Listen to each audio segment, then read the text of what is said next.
बघा, pre admit card उपलब्ध झालेले आहेत. ज्यांना आपले ॲडमिट कार्ड बघायचं असेल, प्री ॲडमिट कार्ड म्हणजे तुमची एक्झाम सेंटर कोणत्या जिल्ह्याला आहे हे जर बघायचं असेल, Googleवर जाऊन CTET सर्च करायचं. CTETवर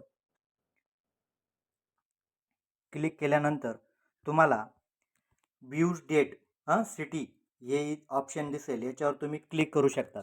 याच्यावर क्लिक केल्यानंतर जो तुम्ही ॲप्लिकेशन फॉर्म भरलेला आहे तो ॲप्लिकेशन फॉर्म नंबर इथे सर्च करायचा.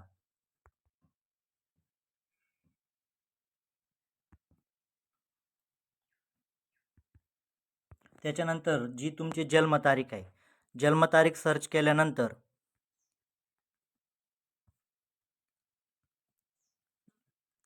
इथे तुम्ही जन्मतारीख सर्च करू शकता आणि त्याच्यानंतर हा जो कॅप्चा आहे, हा कॅप्चा इथे फिल करायचा.